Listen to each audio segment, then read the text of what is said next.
Eddie Hearn fully exposes Devin Haney and says the man cannot sell. He's not exciting. He can't sell. Eddie Hearn fully dishes and goes in on a guy he used to work with, Devin Haney. In this video, that's what I want to talk about. What up, Fight World? It's your boy Ego, and I'm back with some more boxing. Oh my goodness, how things change in the blink of an eye. In the world of boxing,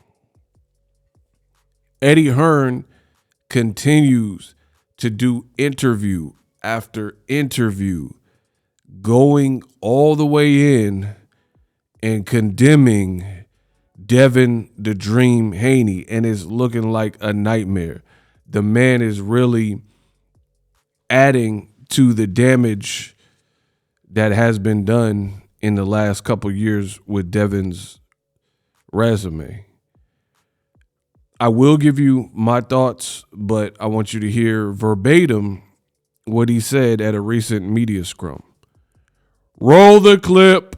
I'm just being honest. Like, his performance against Ramirez was really difficult to watch.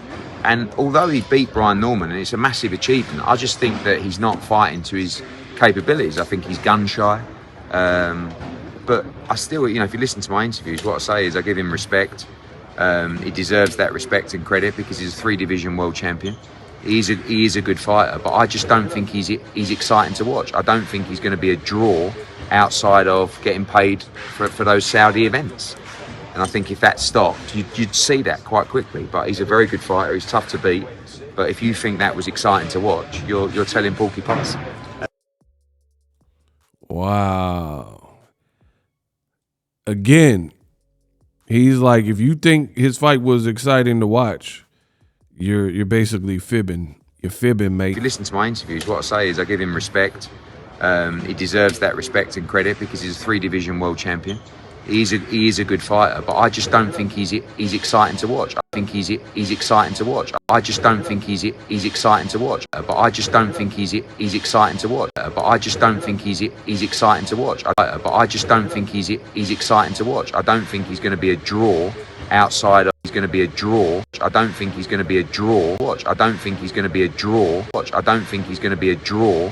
Watch. I don't think he's going to be a draw. Watch. I don't think he's going to be a draw outside of getting paid for those Saudi events. And I think if that stopped, you'd see that quite quickly. But he's a very good fighter. He's tough to beat. But if you think that was exciting to watch, you're telling porcupines.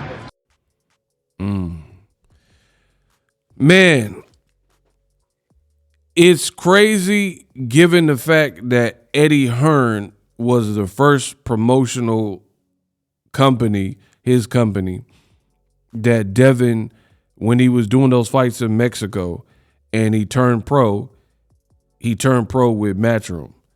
Years later, you just heard it. The man has done several interviews.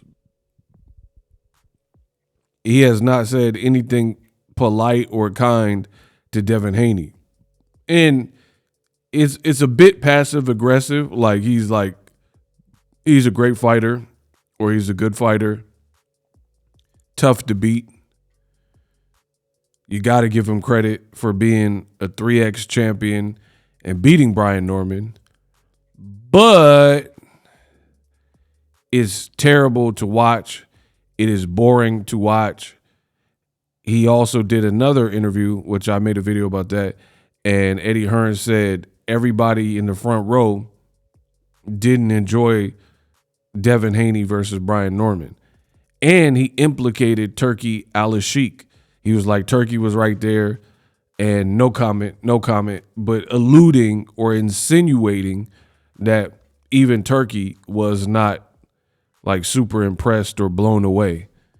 Now, Turki is the one in charge of the money. Now, here's an interesting thing.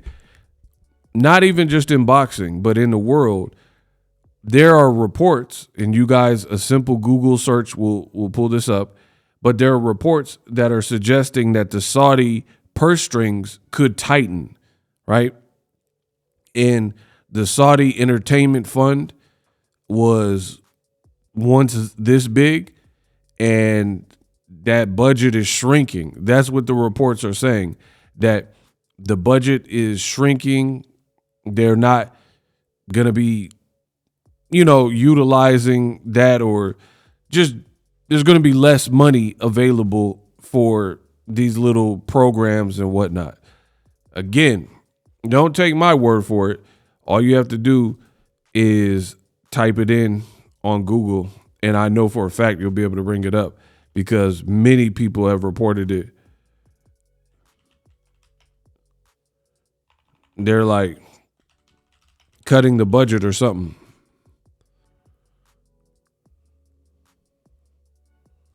And a lot of this dates back. I could show you something, a little something. Saudi Arabia implementing budget cuts to major projects, particularly those linked with Vision 2030. Blah, blah, blah.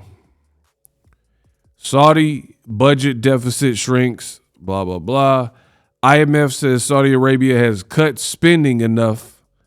Saudi budget cuts slash mega projects by 77%. Saudi cuts spark global ripples. Triggering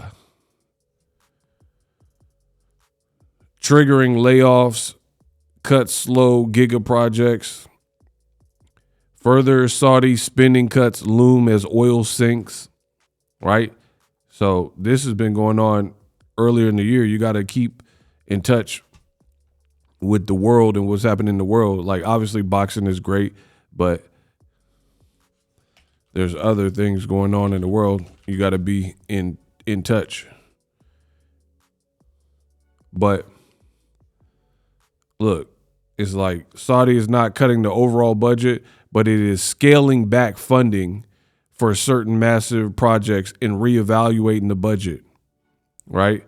So basically, there's a lot that Saudi said that they were going to do and build and yada, yada, yada. And now it looks like they're scaling back. So with that in mind, will it affect their boxing programming, right? And for me, I would not be surprised if it does, because I predicted this. I told you, it don't matter if you're a millionaire, a billionaire, a trillionaire, right? Nobody that I've ever met that had wealth or money was in the business of losing that money, right? Of course, if let's say you're a millionaire, because that's more common than billion and trillionaires, right? Let's say you're a millionaire. You're going to be a little bit more fearless than somebody who makes $20,000 a year, because you can take certain gambles and your lights aren't going to get cut off, right? I get that. So I'm not talking about that. What I am talking about is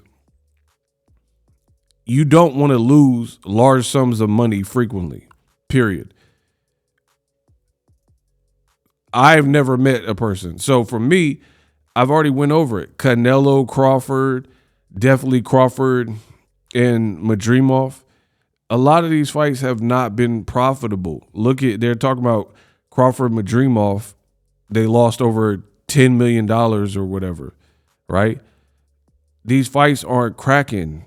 And like, shout out to Saudi Arabia, right? For, trying to bring tourism and stuff. But the reality is, like, you just had David Benavidez, Devin Haney, Bam Rodriguez, and all these people on the card, right? I don't know one person, non-media, that went over to Saudi Arabia to go watch that fight. And I know a lot of people in this industry, obviously, from covering boxing so long. You had Haniacs, like diehard content creators and fans of Devin Haney, that Devin is the Messiah, he can do no wrong. They didn't go to Saudi Arabia. How come? Why would you not? If that's your man's in them, why if Devin's your favorite fighter, why didn't you go over there to support him? People see, that's what I'm saying. There's a lot of fan bases. So to be honest, Eddie Hearn, he's bashing Devin Haney, but there is some truth to what he's saying in terms of like these guys are not Gervonta Davis. Period. They don't sell, and there a lot of the fan bases, and it's not just Devin, but a lot of these fan bases are facades. They'll have people who they got, I guess, enough. They'll like a fighter enough to go to bat for him or argue with other fans in forums, on YouTube, in the comments, but they're not spending paper for that, right?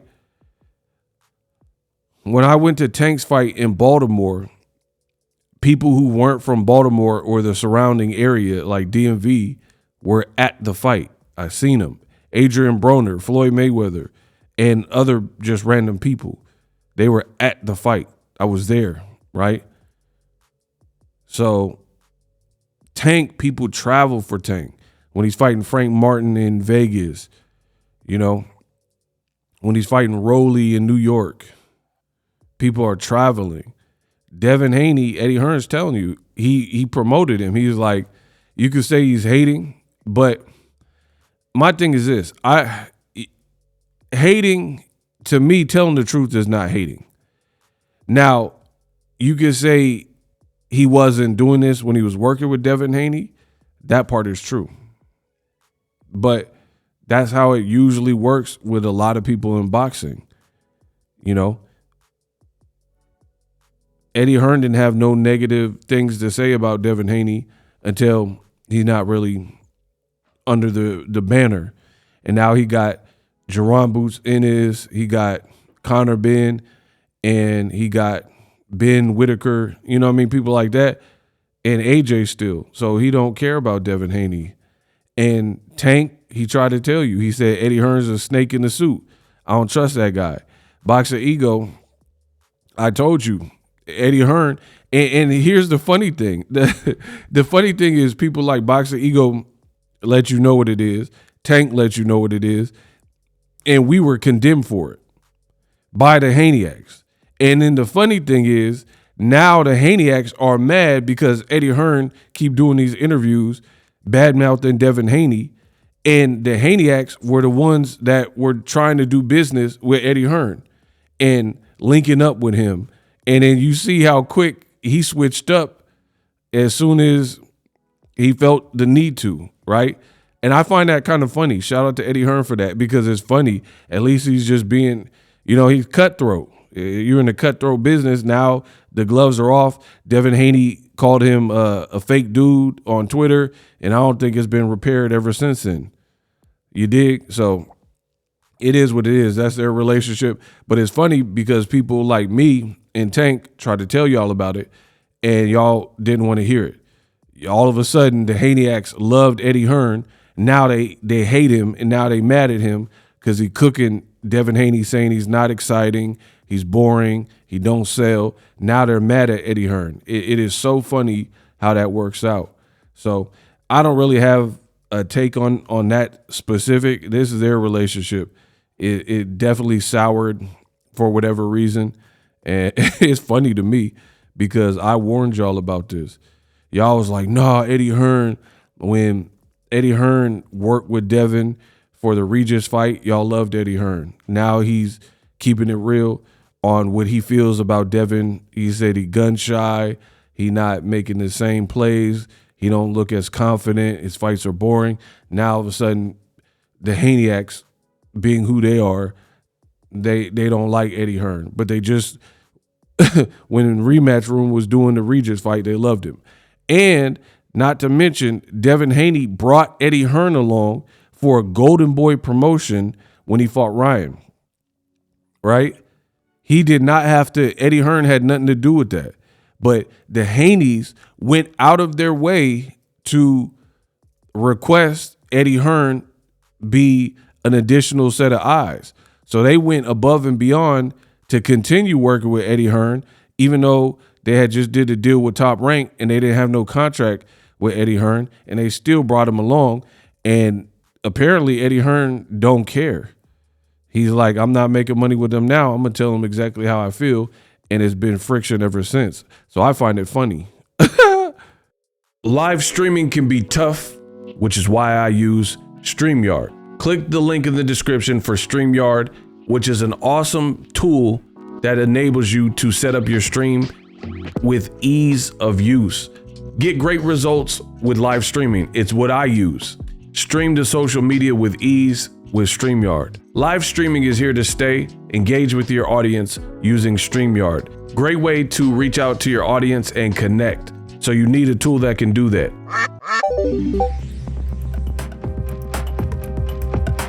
If you're new to YouTube and you're struggling to get views, one tool I can provide to you is TubeBuddy. I've been on YouTube over 10 years. I use TubeBuddy daily to crank out videos just like this one that you're watching. Learn how the pros do it with TubeBuddy. YouTube receives a lot of traffic, which also means a lot of creators, a lot of people putting out content. So you need to learn the ropes so you know how to separate yourself, especially if you're new. But even if you're a pro, use TubeBuddy. The link is in the description.